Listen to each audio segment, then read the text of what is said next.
Assalamualaikum warahmatullahi wabarakatuh. Alhamdulillah, nahmaduhu wa nasta'inuhu wa nastaghfiruh wa na'udzu billahi min shururi anfusina wa min sayyiati a'malina.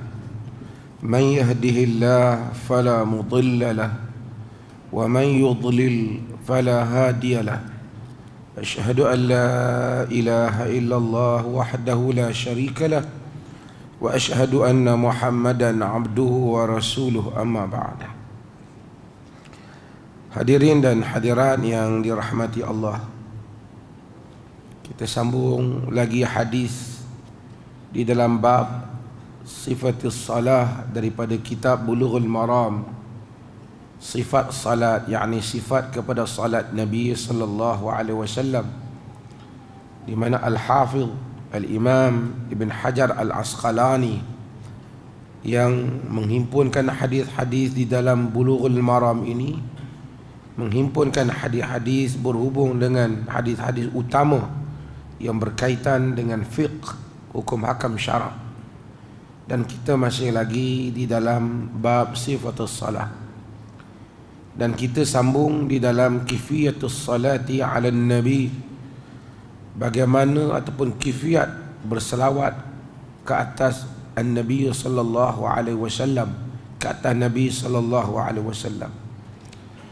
An Abi Mas'ud al-Ansari radhiyallahu an qala Bashir bin Sa'd, ya Rasulullah, أمرنا الله أن نصلي عليك فكيف نصلي عليك؟ فسكت ثم قال قولوا اللهم صل على محمد وعلى آل محمد كما صليت على إبراهيم وعلى آل إبراهيم كما صليت على إبراهيم وبارك على محمد وعلى آل محمد كما باركت على إبراهيم وعلى آل إبراهيم في العالمين إنك حميد مجيد. Di dalam riwayat yang dibawa ini disebut kama sallaita ala ali Ibrahim terus. Kama sallaita ala ali Ibrahim wa barik ala Muhammad wa ala ali Muhammad kama barakta ala ali Ibrahim fil alamin innaka hamidun majid. Di sana ada riwayat yang akan kita baca nanti, yang seperti mana yang kita baca, kama sallaita ala Ibrahim wa ala ali Ibrahim. Tapi ini adalah riwayat yang ada di dalam Sahih Muslim, yaitu daripada Abi Mas'ud Al-Ansari radhiyallahu anhu. Abi Mas'ud Al-Ansari nama dia Uqbah bin Amr bin Sa'labah Al-Ansari. Uqbah nama dia. Uqbah bin Amr. Arab ni ada Ain, Mim, Ra, Umar. Ain, Min, Ra, Amr. Amr bacaannya. Tapi untuk nak bezakan antara Umar dan Amr, dia letak waw selepas Ra. Jadi bagi orang yang tidak biasa, dia pergi baca Amru.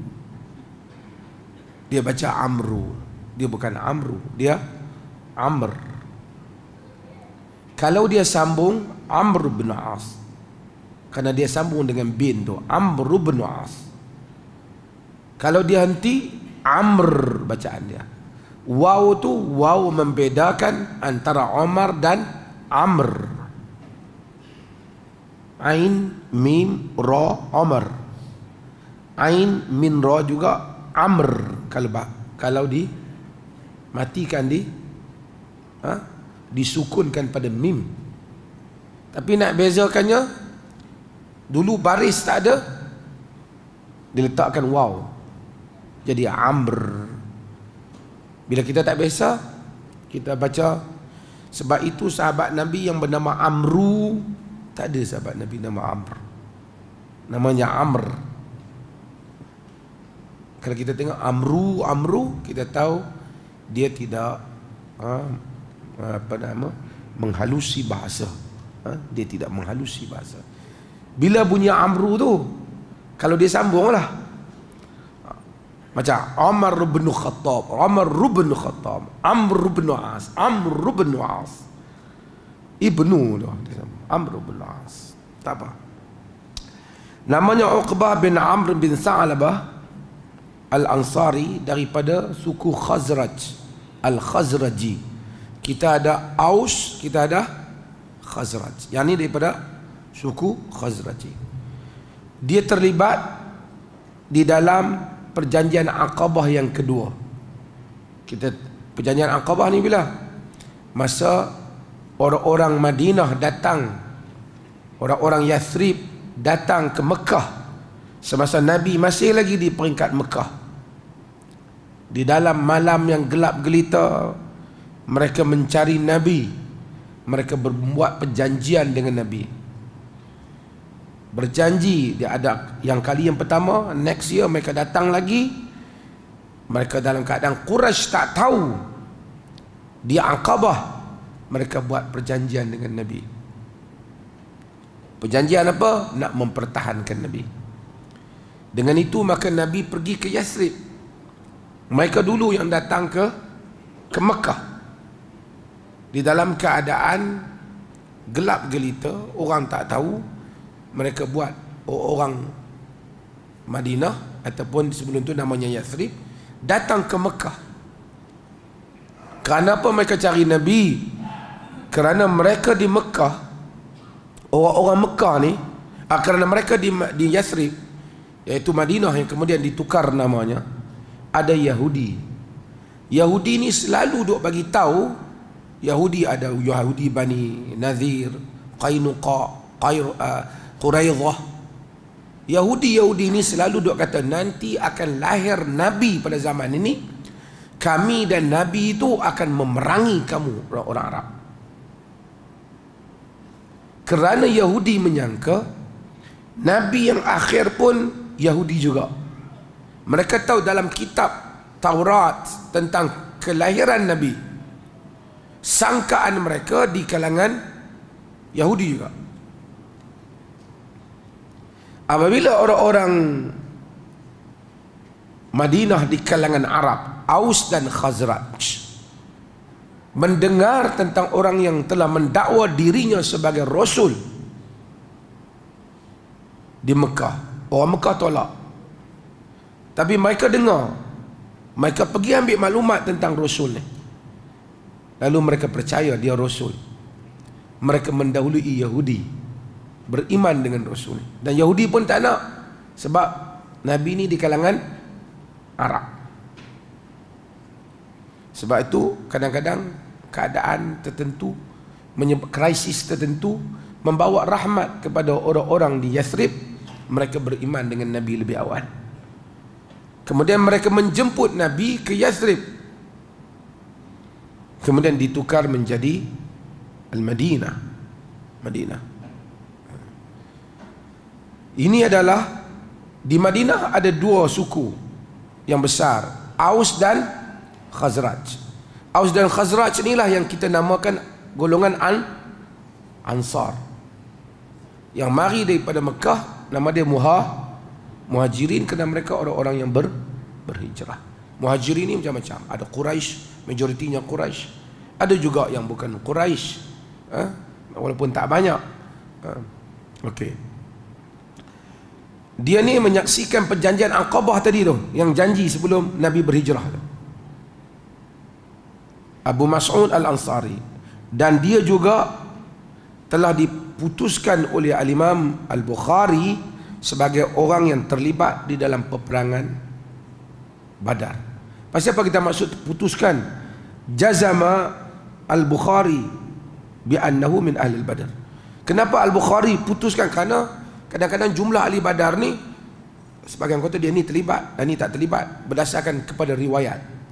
Tapi riwayat-riwayat yang ada, Al-Imam Al-Bukhari confirm bahwasanya Abu Mas'ud Al-Ansari di kalangan ahli Badar. Kerana ahli perang Badar, macam selalu saya sebut, mempunyai kedudukan yang tersendiri di dalam ranking para sahabat radhiyallahu anhum ajma'in. Karena Allah mengampunkan ahli Badar ma taqaddama min dzambikum wa ma ta'akhkhar, seperti hadis yang diriwayatkan oleh Imam Al-Bukhari, hadis Ali, hadis Abu Talhah, Talhah bin Ubaidillah dan Zubair bin Al-Awwam. Okey. Ini adalah merupakan, dan dia juga terlibat di dalam peperangan Uhud, kemudian pergi ke Kufah dan meninggal pada zaman pemerintahan Ali bin Abi Talib. Ini adalah rawi kita ni. Siapa dia nama? Abu Mas'ud Al-Ansari. Ini bukan Abdullah bin Mas'ud Al-Ansari, yang tu lain. Ini Abu Mas'ud Al-Ansari. Yang ni keliru pula. Itu Abdullah bin Mas'ud Al-Ansari, yang tu Abdullah bin Mas'ud tu lain. Dia bukan Ansari. Ini Abu Mas'ud Al-Ansari. Okey. Kata dia, qala Bashir bin Sa'ad. Kata Bashir bin Sa'ad. Bashir bin Sa'ad ni pun orang Ansar juga, daripada suku Khazraj juga. Bashir ni dia tanya Nabi SAW, ya Rasulullah, amarana Allahu an nusalli alaika. Wahai Rasulullah, Allah memerintahkan untuk kami berselawat ke atas engkau. Di mana Allah perintahkan? Inna Allah wa malaikatahu yusallu ala nabi ya ayyuhalladzina amanu sallu alaihi wasallimu taslima. Itu maksudnya. Allah dan malaikatnya berselawat pada Nabi. Wahai orang-orang yang beriman, hendaklah kamu berselawat dan salam pada Nabi. Itu maksud Abi Mas'ud Al-Ansari. Itu Mas'ud Bashir bin Sa'ad apabila dia tanya Nabi. Dia kata, Allah perintah kami untuk selawat pada engkau. Fa kaifa nusalli alaik? Macam mana kami nak selawat pada engkau? Dia tanya dah. Kalau dia tak tanya, kita nak pakai semualah. Tak apalah, ambil lah Tafrijiyah ke, Nariyah ke, Tijaniyah ke. Tapi oleh kerana Bashir bin Sa'ad ini telah tanya Nabi SAW, what is the best salawat that we should salawat untuk Nabi SAW? Jadi dia jawab, Nabi kata, fasakat. Nabi SAW diam. Di dalam riwayat Muslim dan lafaz Muslim juga, Ibn Hajar mari lafaz ni, ada lafaz lain dalam Muslim. Dia kata Nabi ni diam setelah Bashir bertanya Nabi SAW. Nabi diam, fasakata Rasulullah hatta tamannaina annahu lam yas'alhu. Nabi diam sehingga kami ni duk harap, ataupun kami ni duk kata, alangkah baiknya jika tadi Bashir tak pi tanya Nabi, Bashir bin Sa'ad tak pi tanya Nabi SAW. Dia pun takut Nabi marah ke apa tanya soalan tu. Nabi diam. Sebab apa mereka bimbang, sahabat ni, kerana ada di dalam Al-Quran, dalam surah Al-Ma'idah, Allah Subhanahu wa taala ingatkan orang mukmin ni, surah ayat 101. Allah kata, ya ayyuhalladzina amanu la tas'alu an asya in tubdalakum tasukum. Wahai orang-orang yang beriman, la tas'alu an asya in tubdalakum tasukum. Wahai orang-orang yang beriman, jangan kamu tanya benda-benda yang benda itu jika dizahirkan kepada kamu nanti menyusahkan kamu. Misalnya kadang-kadang dah, maksudnya tak payah tanya lah. Kalau umum Allah tak bagi tahu satu hal secara detail, tak payah tanya, buat yang umum tu sudah. Jadi sahabat bimbang. Nabi SAW bila lama diam tu, tamannain hatta tamannaina annahu lam yas'alhu, dalam riwayat Muslim, sehingga kami rasa bagusnya kalau dia tak tanya pun tadi. Tapi bukan rupanya Nabi SAW tak marah. Nabi diam itu kerana Nabi menunggu apa? Wahyu. Maksudnya selawat yang Nabi nak bagi tahu ni bukan mai kat atuk guru melalui guru tarekat ke apa. Bukan mai ikut petua orang ke apa, dia masuk dalam mimpi ke apa. Nabi diam kerana menunggu wahyu.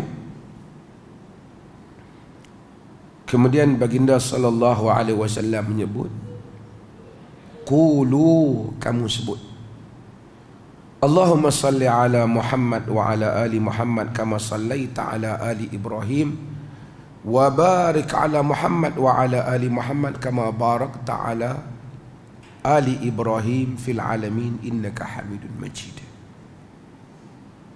Dalam riwayat yang lain ada Nabi sebut kama sallaita ala Ibrahim wa ala ali Ibrahim. Maksudnya kedua-duanya dah. Itu Nabi sebut. Tapi kita akan syarah makna dia. Kemudian Nabi kata, wassalamu, adapun salam kama alimtum, seperti mana yang kamu tahu. Adapun nak bagi salam kat Nabi, seperti mana yang kamu tahulah. Apa maksud seperti mana yang kamu tahu? Seperti mana yang kamu amalkan. Apa yang kamu amalkan? Assalamu alayka ayyuhan nabi wa rahmatullahi wa barakatuh. Yang mana kamu duk bagi dah di dalam salat kamu. Pada zahir hadis ni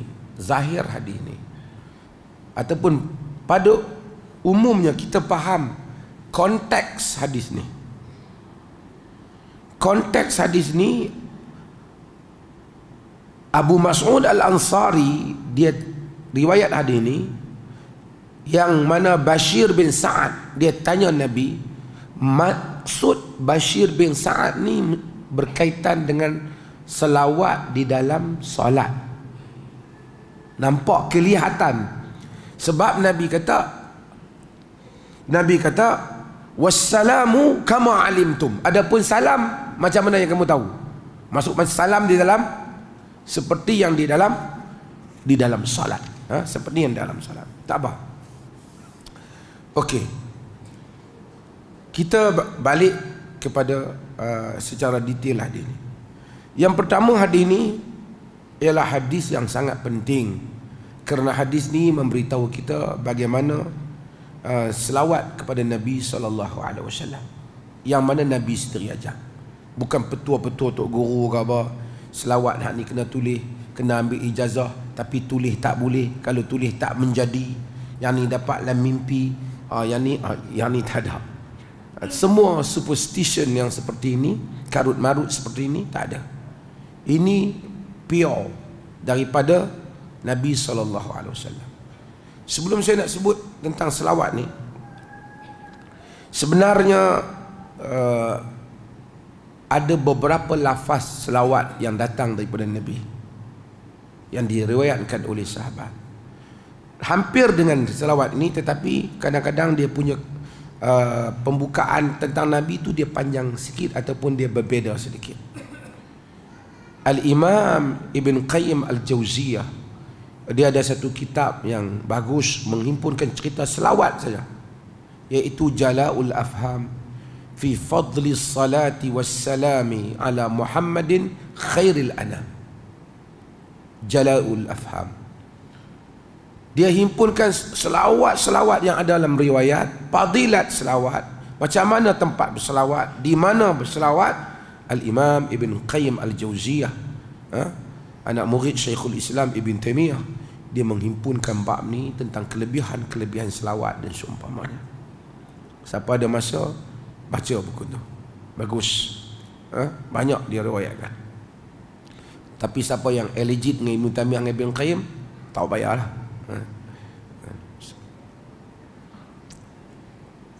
Okey. Kalau kita lihat, ada riwayat, umpamanya riwayat Abi Mas'ud, ada riwayat yang Nabi kata, Nabi ajar Allahumma salli ala Muhammad an-nabiyul ummi, ditambah Allahumma salli ala Muhammad an-nabiyul ummi. Kemudian sambung selawat macam biasa. Ya Allah, selawat kepada Muhammad an-nabiyul ummi. Ada riwayat Abi Humaid As-Sa'idi umpamanya, Allahumma salli ala Muhammad wa azwajihi wa zurriyatihi. Ya Allah, selawat pada Muhammad dan isteri-isterinya dan zuriat keturunannya. Ada riwayat yang demikian. Ada riwayat umpamanya Abi Sa'id Al-Khudri, di mana dia kata Allahumma salli ala Muhammad abdika wa rasulika. Ya Allah, selawat pada Muhammad, hambamu dan rasulmu. Yang sambung tu hampir dekat, lebih kurang. Ini adalah beberapa lafaz-lafaz selawat yang ada. Okey, kita lihat dalam hadis ni. Dalam hadis ni Nabi SAW sebut, ajar kita Allahumma salli ala Muhammad. Ya Allah, selawatlah ke atas Muhammad. Kita minta Allah selawat kepada Muhammad. Ini saya selalu sebut kepada tuan-tuan dan saya ulang. Ramai orang dia tak tahu, dia rasa apabila dia doa ya Allah, dia doa pada Allah. Tapi bila kita berselawat, artinya kita sedang duk minta Nabi mai tolong kita. Kerana mereka tak memahami maksud selawat. Selawat bukan maksud minta Nabi mai tolong kita. Selawat minta Allah berselawat kepada Nabi. Allahumma, ya Allah, salli, selawat ala Muhammad, kepada Muhammad. Macam Allah selawat pada Muhammad dengan maksud ya Allah, sebutlah Muhammad dengan sebutan yang indah, angkat darajatnya, berikan kemuliaan, tasyrif, kemuliaan kepadanya. Itu maksud Allah. Allahumma salli ala Muhammad. Kan? Ini bagi memahamkan kita maksud. Inna Allah wa malaikatahu yusalluna ala nabi. Sesungguhnya Allah dan malaikatnya berselawat kepada Nabi. Selawat Allah pada Nabi ialah memulia, mengangkat darjat Nabi. Selawat malaikat kepada Nabi maksud apa? Mendoakan Nabi. Dan selawat kita, ya ayyuhalladzina amanu sallu alaihi wa sallimu taslima. Wahai orang-orang yang beriman, berselawatlah ke atasnya dan bersalam dan ucapkanlah salam. Selawat kita ialah meminta penambahan kurniaan Allah kepada Nabi, keberkatan dan seumpamanya. Nabi SAW tak memerlukan doa kita, tapi doa itu kebaikannya balik pada kita. Tanda bahawasanya kita tahu berterima kasih kepada insan yang Allah telah hantar untuk menunaikan tanggungjawab menyampaikan amanah, dakwah kepada kita. Tak adalah jalan untuk kita membalas budi Nabi SAW melainkan dengan meminta kurniaan Allah untuknya. Padahal Nabi itu sudah memadai, kerana Allah sendiri dah berselawat kepadanya. Kalau Allah berselawat, sebenarnya malaikat pun tak perlu dah, kerana Allah telah memuji, mengangkat, meninggikan darjatnya. Tapi malaikat berselawat kepadanya sebagai tanda pengiktirafan kemuliaan dia, berdoa ke diangkat darjat dia, walaupun Allah telah menjanjikan darjatnya diangkat.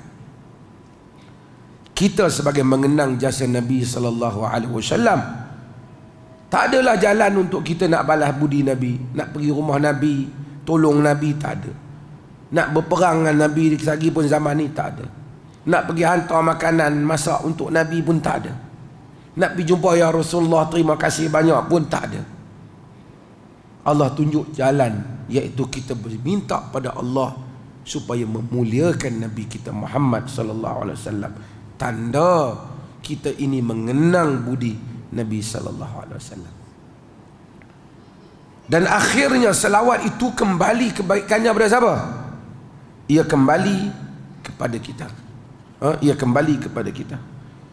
Nanti kita akan sebut apa kelebihan-kelebihan dan fadilat daripada salawat ni. Seperti mana wa ali Muhammad dan kaum keluarga Muhammad. Siapa kaum keluarga Muhammad? Mereka yang diharamkan untuk mendapatkan sedekah, untuk mengambil sedekah. Keluarga Nabi sallallahu alaihi wasallam, iaitu zuriat Nabi, dan maksudnya zuriat Nabi Bani Hashim, mereka semua ni tak menerima sedekah. Kalau dia kata dia keluarga Nabi kemudian duk mai kutip sedekah pada kita, dia bukan. Dan juga termasuk dalam hal ini sebahagiannya memasukkan isteri-isteri Nabi, dan ini juga antara pendapat yang kuat. Ada yang memasukkan pengikut-pengikut Nabi. Ini pendapat ini dilemahkan oleh sebahagian ulama. Okey. Seperti mana, macam mana yang kita nak selawat pada Nabi tu, yang nak Allah selawat pada Nabi, kama sallaita ala ahli Ibrahim, seperti mana engkau telah selawat kepada Ibrahim dan ahli Ibrahim. Dan riwayat ni kepada keluarga Ibrahim. Keluarga Ibrahim siapa? Ibrahim alaihissalam itu sendiri. Siapa lagi? Ishaq. Siapa lagi? Ismail. Kerana Allah telah mengangkat Nabi Allah Ibrahim alaihissalam dengan satu kedudukan yang tinggi. Walaqad istafainahu fid dunya wa innahu fil akhirati laminas salihin. Sesungguhnya kami telah mengangkat Ibrahim di dunia, di akhirat kelak ia termasuk di kalangan orang-orang yang saleh. Nabi mau dia diangkat. Seperti mana selawat untuk Ibrahim, demikian untuk baginda. Ulama-ulama berbincang tentang hal ini kerana mereka menyatakan, tidakkah kedudukan Nabi Muhammad itu lebih tinggi daripada Nabi Ibrahim? Mengapa seperti Nabi Ibrahim? Sebahagian kata seperti kerana kurniaan yang besar pada Ibrahim itulah menjadi cita-cita Nabi, wa ala millati abina Ibrahim hanifa, di atas agama bapa kita Ibrahim hanifah. Sebahagian mereka menyatakan kama sallaita, seperti mana engkau telah selawat. Seperti mana tu kama, di situ kaf itu bukan maksud penyamaan, tapi maksudnya ta'lil. Ta'lilnya kerana engkau telah berselawat kepada Ibrahim dan keluarga Ibrahim. Kalau maksud ta'lil, maksudnya apa? Maksudnya ketika kita berdoa pada Allah, kita menyebut kurniaan Allah yang lalu supaya ia memberikan kurniaan yang baru. Ini ada dalam tabiat-tabiat doa. Kalau kita tengok contoh apa? Contoh, Rabbana la tuzigh qulubana ba'da idh hadaitana wa hab lana min ladunka rahmah. Wahai Tuhan kami, la tuzigh qulubana, jangan kau gelincirkan jantung hati kami. Ba'da idh hadaitana, setelah engkau telah memberi petunjuk kepada kami. Yang ni kita sebut kurniaan tu yang lepas, supaya sentiasa memberi kurniaan yang baru. Yang ni dia panggil bertawassul dengan menyebut nikmat Allah yang lepas. Boleh, ya Allah, seperti mana kau telah berikan hidayah kepada kaum keluarga ni, berikanlah pada aku. Boleh, ya Allah, seperti mana kau telah bagi petunjuk pada orang sekian-sekian, tunjukkanlah jalan pada aku. Ya Allah, seperti mana kau telah alimkan fulan bin fulan, alimkanlah aku. Boleh. Dengan menyebut nikmat-nikmat yang pernah ada. Nabi Yusuf alaihi salam kata apa? Apa Nabi Yusuf punya doa? Rabbi qad ataitani minal mulk wa 'allamtani min ta'wilil ahadith Fatiras samawati wal ard, anta wali fid dunya wal akhirah, tawaffani muslima wa alhiqni bis salihin. Rabbi qad ataitani minal mulk, wahai Tuhanku, kau telah berikan kepadaku pada kerajaan. Wa 'allamtani min ta'wilil ahadits, engkau telah mengajar aku daripada takwilan mimpi. Fatiras samawati wal ard, penghias langit dan bumi. Anta wali fid dunya wal akhirah, engkau pelindungku di dunia dan akhirat. Tawaffani muslima wa alhiqni bis salihin, matikan aku sebagai seorang muslim dan ikutikan, masukkan aku di kalangan orang yang saleh. Nabi Yusuf sebut kurniaan Allah pada dia dah. Itu salah satu. Jadi mereka kata maksud kama sallaita ala Ibrahim wa ala ali Ibrahim, atau kama sallaita ala ali Ibrahim tu dengan maksud ni, seperti mana kurniaan yang telah kau pernah berikan, berikanlah kurniaan ini juga. Bukan maksud sama, tapi maksud kerana engkau telah memberi kurnia. Karena kedudukan Nabi kita Muhammad sallallahu alaihi wasallam lebih mulia daripada Nabi Ibrahim alaihi salam dari sudut darjat, dari sudut darjat. Okey. Wa barik ala Muhammad wa ala ali Muhammad, ataupun wa barik ala Muhammad wa ala ali Muhammad kama barakta ala ali Ibrahim, dan engkau berkatilah Muhammad dan keluarga Muhammad seperti mana kau berkati kaum keluarga Ibrahim.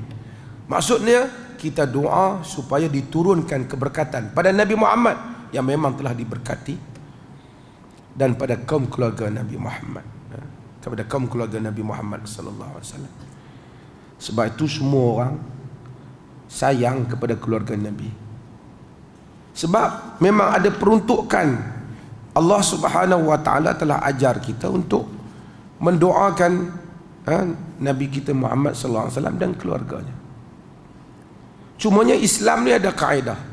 Kemuliaan dia tak datang kerana kau untuk keluarga semata-mata. Di dalam hadis Muslim, Nabi sallallahu alaihi wasallam menyebut, man batta'a bihi amaluhu lam yusra' bihi nasabuhu. Sesiapa yang amalan dia lembab, amalan dia tak banyak, tidaklah mengangkat kedudukannya oleh nasab keturunan dia. Kalau dia kata aku Said, ni nama aku Said, aku Habib ke apa, tapi amalannya tak seperti amalan Nabi sallallahu alaihi wasallam, lam yusra' bihi nasabuhu, nasab tak mengangkatnya.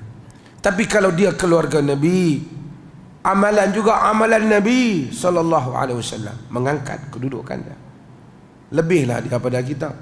Dahlah dia amalan saleh, keluarga pula keluarga Nabi sallallahu alaihi wasallam. Okey.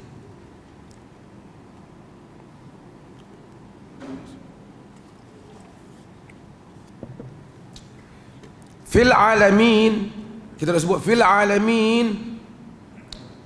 Di mana kita minta supaya diangkat, dimuliakan Nabi itu? Fil alamin, pada sekalian alam. In all worlds, pada semua alam. Kita ni alam apa? Alam manusia. Ada alam apa lagi? Alam jin. Alam jin tak sama dengan alam kita. Mungkin kita tak duduk satu tempat, satu penjuru lah. Mungkin 1000 jin boleh ada situ. Alam dia lain, dimensi dia lain. Sebab tu ada yang hilang pada zaman Umar bin Khattab, dihilangkan oleh jin. Alam dia lain. Ada alam haiwan lain. Alam atom, proton, neutron lain. Alam wave, beta, gamma lain. Dan alam yang berbeza-beza, yang banyak molekul-molekul yang mungkin kita tak dapat tengok pada mata kita.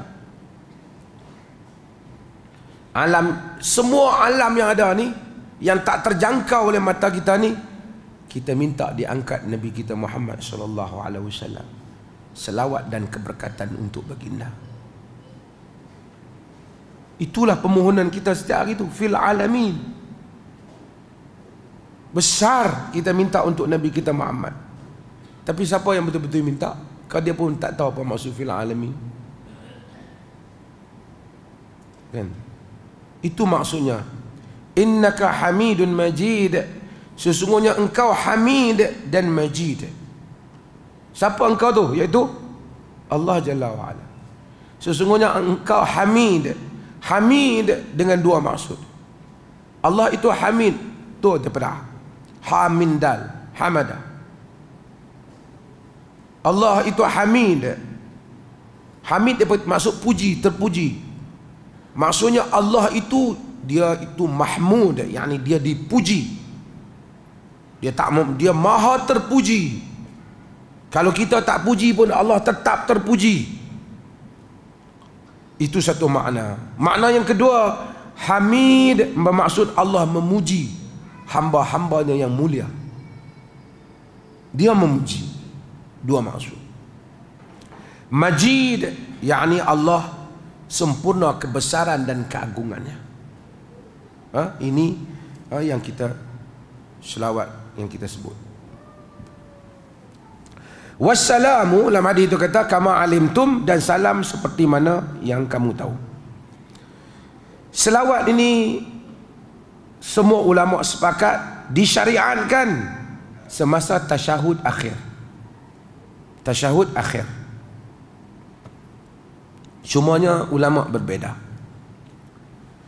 Satu mazhab golongan menyatakan selawat pada tasyahud akhir itu wajib dan tidak sah salat jika kita tidak berselawat pada Nabi pada tasyahud yang akhir.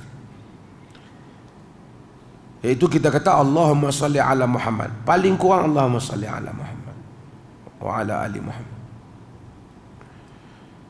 Pasal apa wajib? Pasal Nabi sebut qulu, kamu katakanlah. Yang tu dia panggil fa'il. Fa'il apa ni? Fa'il amr. Mana pelajar-pelajar kuibs? Ada berapa orang belajar kuibs? Kuibs bang? Fa'il amr. Jadi pendapat yang kata wajib ni ialah pendapat qaul mazhab Syafi'i.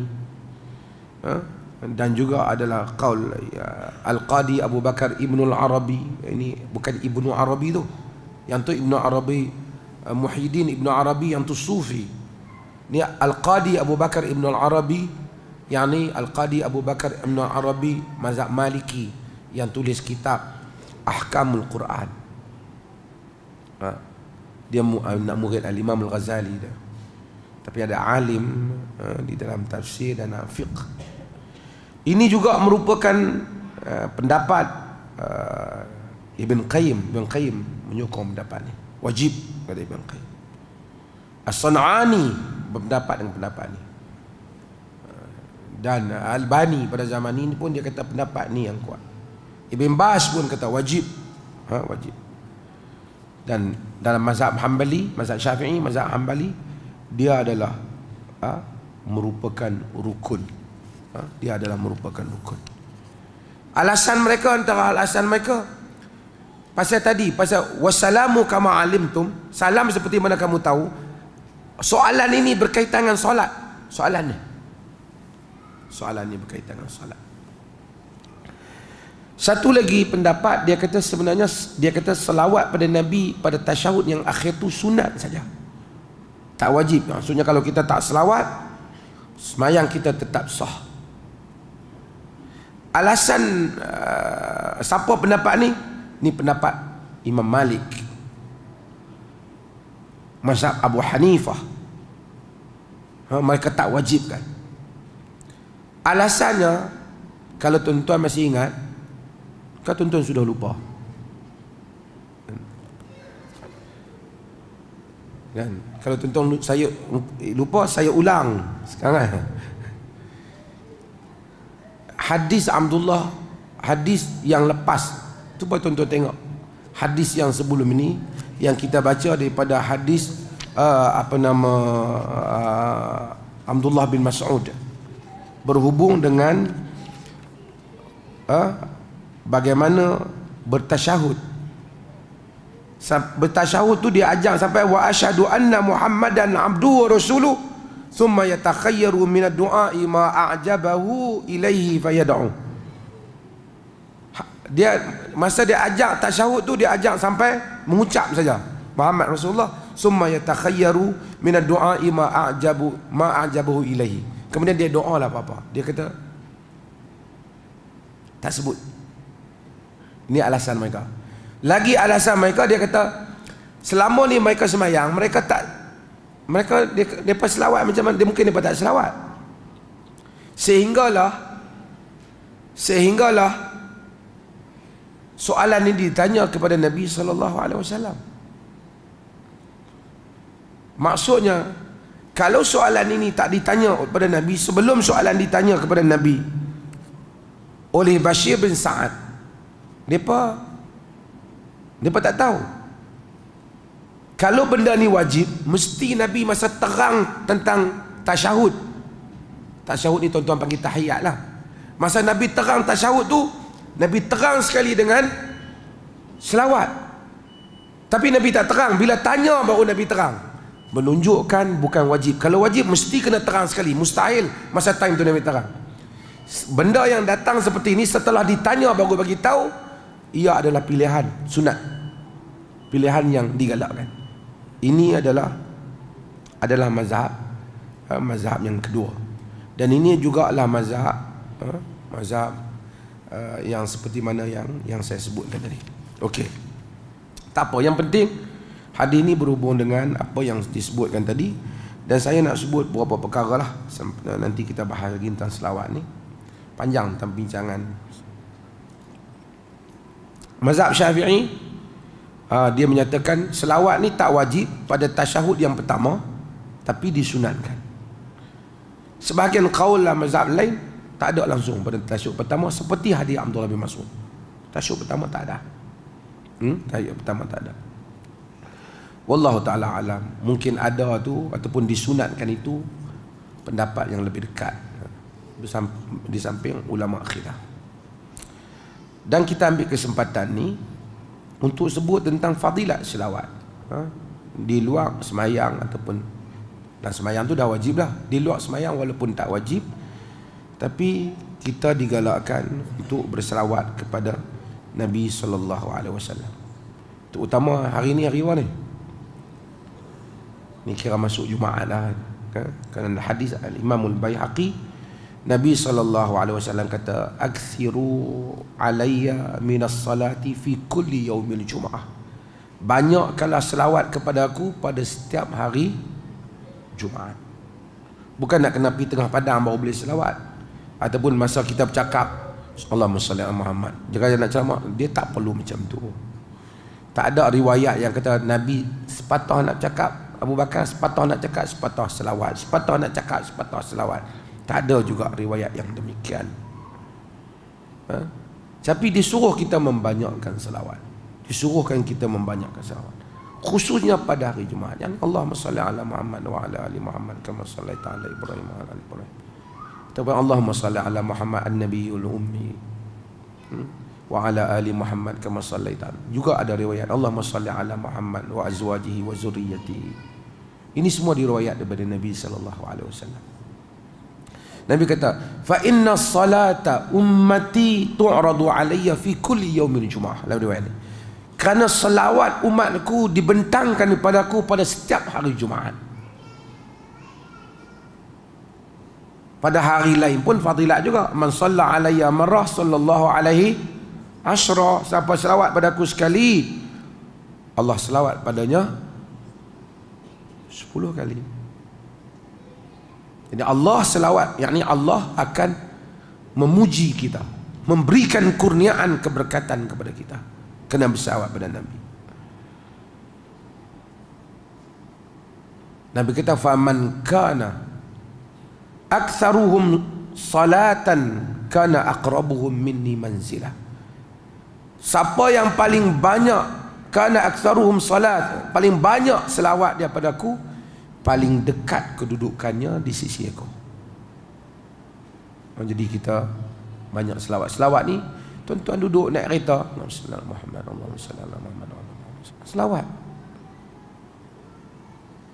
Kita, setiap orang boleh ilzam diri dia berapa banyak yang dia boleh untuk diri dia. Mungkin dia mula sehari 100, sehari 50. Samping dia nak pergi kerja, dia tahu dah 100 hak ni tak lumat. Istighfar dia berapa kali, walaupun tak ada Nabi kata berapa ratus kali, tapi untuk diri dia mungkin dia boleh, supaya tak kurang, dia bilang untuk diri dia. Kalau dia nak buat 200, 300 pun boleh. Ubay bin Ka'ab, dia kata, dia tanya Nabi SAW, inni aksartu as-salata alaika fakam aj'alu laka min salati, aku banyak bersalawat padamu, berapa banyak aku nak salawat padamu. Dalam hadis riwayatkan oleh Imam Tirmizi. Dalam semayangku dan doa aku ni berapa banyak nak salawat pada Nabi. Kan kita dalam doa kita disunatkan salawat pada Nabi. Nabi kata apa? Nabi kata ma syi'ta, tak ikutlah berapa banyak apa daripada selawat.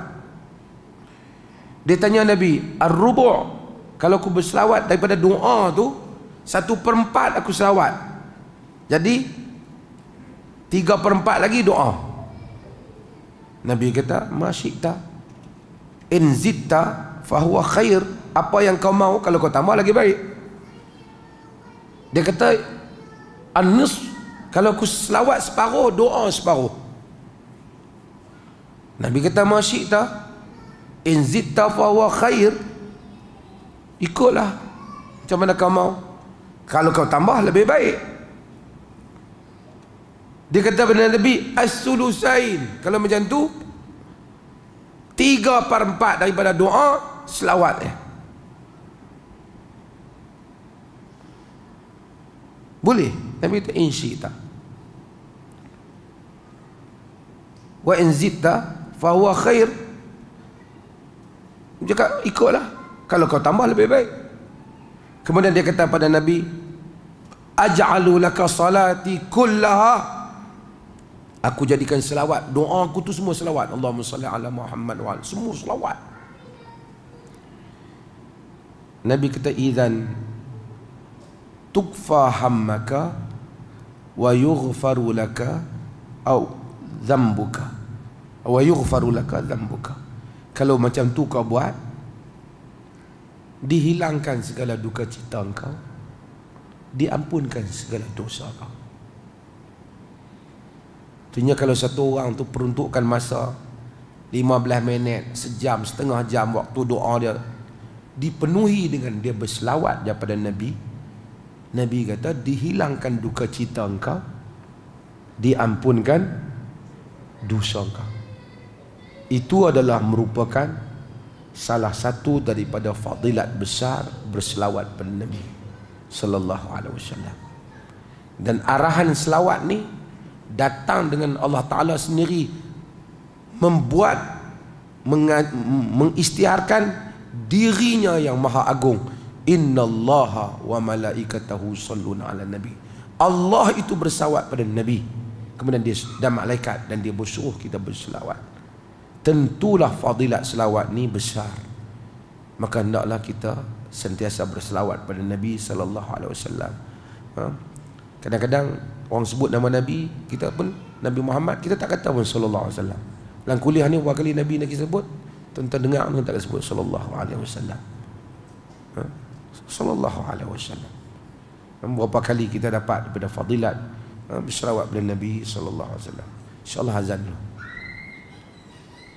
InsyaAllah sebelum saya buka soalan, saya nak simpulkan tentang bab selawat ini. Di samping hadis-hadis yang kita baca itu, kita akan dapati bahawa dalam agama kita ini, ia bukan dibina sekadar hukum hakam saja, do and don'ts, what you can do and what you cannot, bukan apa yang kita boleh dan tak boleh. Tapi agama ini dibina di dalamnya cinta. Daripada cinta itu dibina padanya adab dan berbagai-bagai hal yang lain. Hubungan kita dengan Nabi sallallahu alaihi wasallam bukan hubungan seorang yang bagi tahu kita kemudian kita follow apa yang dia bagi tahu. Kita tak perlu tahu tentang dia. Agama tak ajar demikian. Agama mengajar kita berterima kasih. Man la yashkurin nas la yashkurillah. Siapa yang tidak berterima kasih kepada manusia, tak bersyukur pada Allah. Nabi SAW telah datang membawa risalah, berkorban dan melakukan, mengharungi segala kepayahan itu. Maka dengan pengorbanan dan dengan kepercayaan dan akidah kepada Allah Ta'ala yang menabalkan baginda, kita cintakan baginda. Hubungan kita dengan Nabi itu hubungan hub, cinta, dan hubungan ikut kepadanya. Tidak hanya kita ikut tanpa cinta, dan tidak juga kita cinta hanya ikut. Dalam dunia ni manusia hadapi masalah sebab ada manusia cinta Nabi. Macam saya sebut, cinta Nabi, malam cinta Nabi. Tapi apabila time nak ikut, dia tak ikut Nabi, dia ikut lain. Dia kata kalau Tok Guru pergi kiri, Nabi pergi kanan, kita ikut Tok Guru. Sebab tu saya sebut hari tu tentang haji. Bila mari bab haji, walaupun dia tahu macam mana Nabi haji, alah dia cukup lah, kita lintas cukup dah syarat dah. Dia tak ikut. Tapi bab lain, hak Tok Guru dia pakai, dan Tok Guru dia kata Nabi pakai, dia buat. Susah payah semayang. Sebahagian tu duk tanya, tak mana nak cari kopiah yang ada cap-capal atas kepala. Kata buat apa? Dia kata tengok semua mereka tu duk pakai capal. Siapa tu? Capal Nabi. Nabi sendiri tak buat hal itu. Para sahabat yang cinta pun tak bubuh capal Nabi tak apalah mereka. Kalau setakat lambang dia kita buat, nanti kena buah unta. Pasal Nabi naik unta, gambar unta atas kepala. Tu yang saya kata nanti kena pakai kasut camel, baju camel.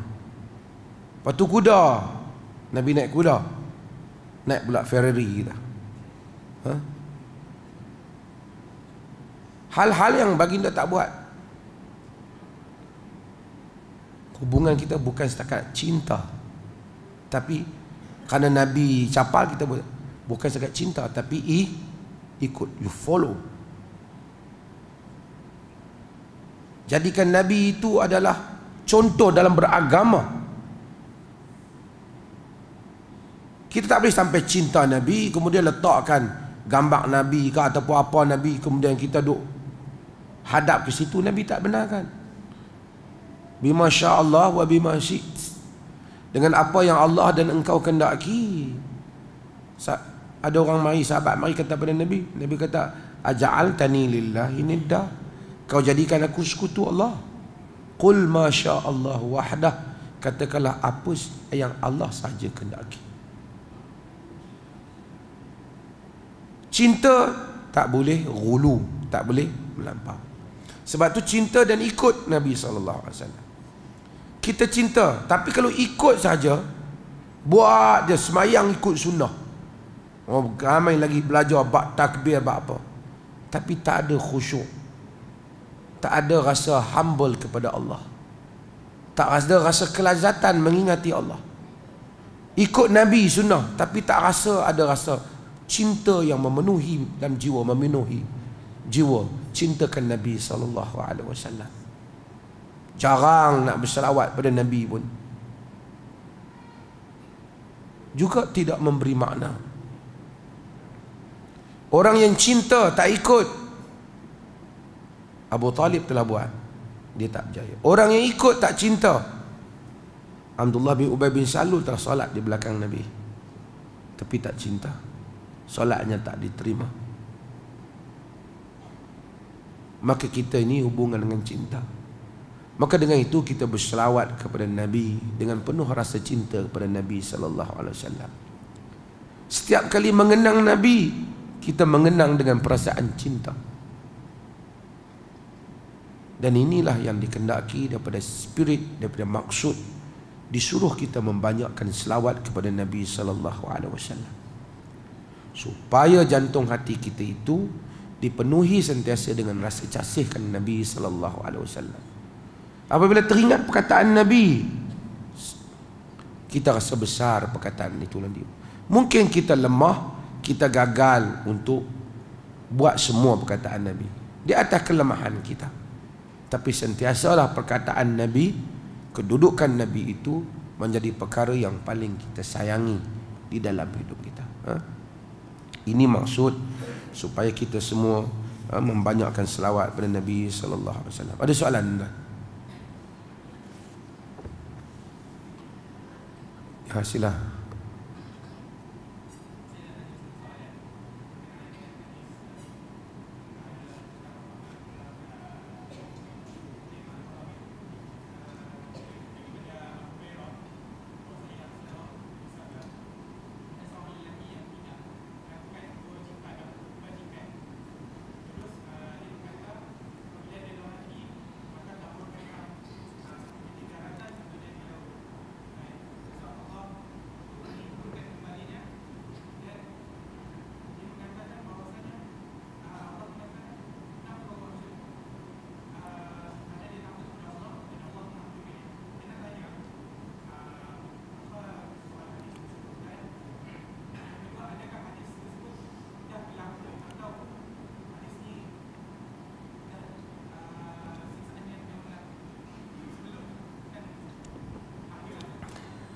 Hadis itu adalah menceritakan hal yang telah berlaku. Apabila dia nak mati, dia bertanya pada anak-anak dia, macam mana keadaan diri dia sebagai bapa? Anak dia, kunta khaira ab, engkau adalah sebaik-baik bapa. Dia kata, idza mittu fahriquni thumma adhanuni thumma zaruni fir riyah. Dan berbagai-bagai riwayat, jika aku mati, kau bakar aku, kemudian hancurkan mayat aku tu, kemudian pergi kat tempat ada angin, kau biar angin tu bawa debu tu sehingga seolah-olah hilanglah, bercamuklah debu dia. In adrakani rabbi la yu'azzibuni azaban la yu'azzibu ahad. Jika Tuhan dapat tangkap aku, nescaya Tuhan akan mengazabkan aku dengan azab yang dia tak pernah azab orang lain. Maksudnya azab dahsyat lah. Harapan dia tu, dia buat macam tu supaya Tuhan tak dapat tangkap dia. Dia ada satu krisis akidah yang serius, iaitu dia tak beriman tentang kudrat Tuhan. Hadis Abu Hurairah yang inta sebut tu, yang inta tanya tadi. Hadis tu kata, apabila dia mati, anak-anak dia fa'alu, buat apa yang dia suruh. Ma amara bi, apa yang diperintah dia buat. Kemudian Allah Subhanahu wa taala himpunkan semua tu, debu-debu dia. Fa idza huwa qa'im, maka dia pun akhirnya berdiri di hadapan Allah Jalla wa ala. Allah tanya dia, ma hamalaka ala ma sana'at, atau kama qala fil hadis, apa yang menyebabkan kau buat demikian? Allah Maha tahu, tapi ini dialog supaya kita nak faham. Dia kata, khaufan min azabika ya Rabb, takut pada azab engkau wahai Rabb. Dan berbagai riwayat hadis itu, Allah kata, ghafartuk, aku ampun kau.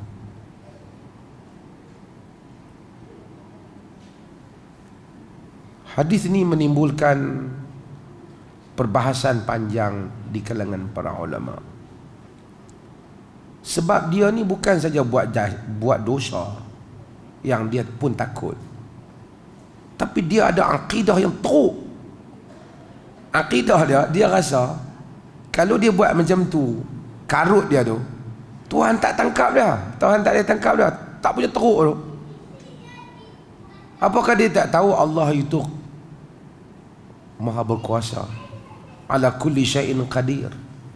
Jama'allahu al-ard, Allah himpunkan bumi, fa idza huwa qa'im, kemudian dia berdiri depan Tuhan.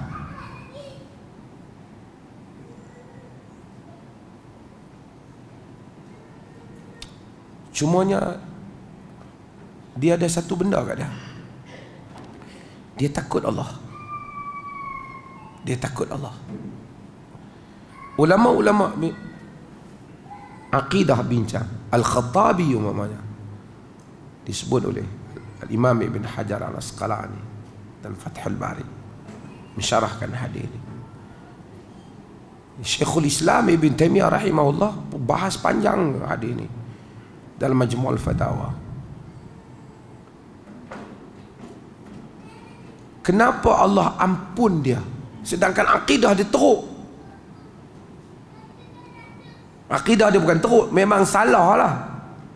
Kufur lah orang yang rasa dia boleh lari pada Tuhan.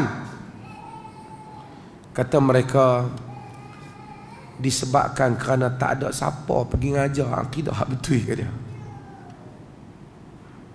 Dia jahil. Tak ada siapa yang bagi tahu pada dia akidah yang betul. Dia tak menerima tentang akidah yang betul tu, tak ada pengajaran. Cuma berbaki kepada dia satu hal, iaitu takutkan Tuhan. Mungkin dia tak rasa Tuhan tak boleh tangkap dia, tapi mungkin dia fikir kalau dah jadi debu je tu, Tuhan biarlah kot, tak pergi cari dah kot. Mungkin dia rasa macam tu. Kerana tak ada siapa menerangkan akidah yang betul pada dia, menunjukkan orang yang tersasul dalam akidah dia, kerana tak ada orang terang akidah yang betul pada dia. Tetapi ada takut kepada Allah Ta'ala, kemungkinan besar dia diampunkan oleh Tuhan. Mungkin ada orang-orang mana-mana tempat tak ada siapa terang akidah Islam pada dia. Tak betul dia percaya benda yang bukan-bukan, tapi dia percaya keagungan Tuhan. Tuhan boleh mengazabkan dia kalau dia salah, dan dia takut kepada Tuhan tu. Cuma tak ada siapa sampaikan agama yang betul pada dia. Dia seperti lelaki ni. Dia seperti lelaki ni. Hal ni telah berlaku. Cuma Al-Khattabi menyebut satu hal yang lain. Kata dia, jika orang seperti itu, yang salahnya jelas dalam akidah, diampunkan oleh Allah Ta'ala disebabkan kerana dia takut pada Allah, apatah lagi ulama-ulama yang membahaskan bab akidah, yang kadang-kadang tersasul dan tersilap di dalam perbahasan mereka disebabkan takwilan, tafsiran, andaian, tapi mereka itu takutkan Allah. Mereka lebih layak untuk mendapat keampunan Allah lebih daripada dia ni. Maka sebab itu kalau kita dapati ada tersalah ataupun tersasul dalam perbahasan akidah di kalangan para ulama yang terkenal sebagai saleh, takutkan Allah, alim, tapi mungkin tersasul dalam tulisannya, tersilap dalam ungkapannya, dia lebih layak mendapat keampunan daripada ini, dan tak boleh untuk kita menyatakan itulah ahli neraka yang masuk neraka. Na'udzubillahi min zalik. Cuma kita kata qaul itu silap, salah. Qaul itu salah. Wallahu a'lam. Ada lagi soalan?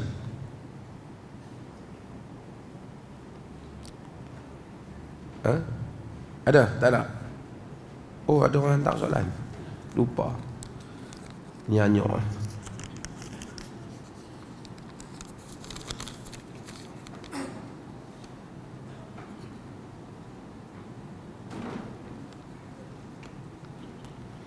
Saya ada soalan. Soalan saya begini. Bagaimana hendak membina dan membentuk pemikiran? Bagaimana kita hendak membina manhaj pemikiran yang betul, tersusun dan teratur? Apakah kitab buku yang perlu di individu membentuk pikiran, khususnya penuntut ilmu? Panjang soalan ni kalau nak jawab. Cumanya ada upah hal saya nak sebut. pemikiran dan seumpamanya ni, ini benda yang ilmu kena dicari. Rabbi zidni ilma, wahai Tuhanku tambahkan untuk aku ilmu. Cuma kita hendaklah sentiasa meletakkan dalam diri kita ilm. Kata Ibn Qayyim, ma qala Allah wa ma qala Rasul. Ilmu itu firman Allah dan sabda Rasul. Ya benar, untuk memahami firman Allah dan Rasul kita dan sabda Rasul memerlukan huraian ahli ilmu. Benar. Tapi yang kita letak utama sentiasa kita tanya, apakah sandaran ahli ilmu dalam hal ini? Sama ada secara langsung ataupun tidak langsung, hendaklah ada sandaran. Sama ada nas secara jelas ataupun kesimpulan daripada nas-nas yang banyak ilmu. Tak apa, yang tu masa ke semasa belajar manhaj, belajar ilmu manhaj talaqi, manhaj mengambil ilmu, kitab, sunnah, qaul-qaul para sahabah, bagaimana untuk menilainya, bagaimana memahaminya, mengetahui bagaimana cara untuk memastikan bahawasanya sumber yang diambil itu sahih, tafsirannya itu memerlukan ilmu. Tapi itu siri ilmu yang mesti didengari dan diikuti. Cuma satu hal yang saya ingin berpesan pada diri saya dan kepada semua orang yang mendengar kuliah ini, sama ada yang sokong kita atau tak sokong kita, sama. Isu kita ialah bukan isu kita dengan masyarakat awam. Isu ilmu Islam yang kita ikuti ini ialah isu antara kita dan Allah Jalla wa'ala. Apakah yang paling Allah redha di dalam jalan memahami agama ni? Maksudnya ialah dalam amalan agama yang kita amalkan ini, jalan yang kita ambil ni, jalan mana yang Allah paling cintai untuk kita pulang kepadanya, yang benar di sisi Allah. Tak apalah kita letak kaedah perbahasan debate tu, tetapi kita jangan lupa satu hal, iaitu doa. Doa. Yang itu yang selalu saya ulang. Tuan-tuan mungkin tiap-tiap malam baca benda yang sama. Dengan apa Nabi kana yastaftihu salatahu minal lail? Dengan apa Nabi itu membuka salatnya pada waktu malam bila ditanya Aisyah? Kata Aisyah, Nabi kata, Allahumma rabb Jibril wa Mikail wa Israfil fatiras samawati wal ard alimal ghaibi wasyahada anta tahkumu baina ibadika fima kanu fihi yakhtalifun ihdini lima ikhtalifa fihi minal haqqi biiznik innaka tahdi man tasha'u ila siratal mustaqim. Tiap-tiap malam tahajud baca. Ini bukan soal nak dapat kereta baru, nak dapat duit banyak, tak apa, yang tu bukan salah, boleh doa. Tapi Nabi membuka solat malamnya, kata Aisyah, dengan Ya Allah Tuhan Jibril, Mikail, Israfil, penghias langit dan bumi, yang mengetahui yang gaib dan yang nyata. Engkau menghukum di kalangan hamba-hambamu pada apa yang mereka selisihkan. Tunjukkanlah aku pada jalan yang benar daripada apa yang mereka selisihkan. Sesungguhnya engkaulah yang menunjukkan kepada jalan yang lurus. Tiap-tiap malam doa. Tak apalah setuju tak setuju, kita kena setuju bab ini. Nak mendapat hidayah, kena minta pada Tuhan yang mempunyai hidayah, iaitu Allah Jalla wa'ala. Salat malam, doa. Ya Allah, tak tahulah banyak sangat ustaz ni, macam-macam dah pandangan. Ustaz tu kata macam ni, ustaz ni kata macam ni, dengar ceramah ni kata macam tu, dengar ceramah ni kata macam tu. Pening dah, ya Allah. Doa masa tahajud, supaya Allah menunjukkan kita jalan yang lurus. Siratal ladzina an'amta alaihim, jalan yang kau bagi redha pada mereka, nikmat pada mereka. Minta pada Allah. Tak payah bergantung hanya kepada argumen yang didengar dalam kuliah saja. Itu pun penting, kerana agama dibina Agama adalah satu ajaran yang berdasarkan daripada hujah, argument based. Islam ni evidence based. Agama berdasarkan hujah. Tapi kadang-kadang manusia tahu hujah pun dia tak ikut. Sebab apa? Kalau aku dah lama dah ikut ni, satgi kawan-kawan kata apa pula, aku tak mau lah, satgi mereka kata apa pula kat aku. Tidak ada keupayaan, melainkan sehingga Allah memberikan petunjuk. Doa tiap malam dengan doa Nabi SAW itu. Siapa saja, aliran apa pun, dia dengar benda ni, dia boleh buat untuk diri dia. Bukan ada orang nak pergi dengar, malam tadi hang baca apa, masa tajuk tak. Ini antara kita dengan Allah. Dan Allah mudah-mudahan memberikan, melapangkan jalan dan dada kita kepada apa yang Allah cinta dan sayang, insya-Allah. Wassallallahu ala nabiyyina Muhammad walhamdulillahi rabbil alamin.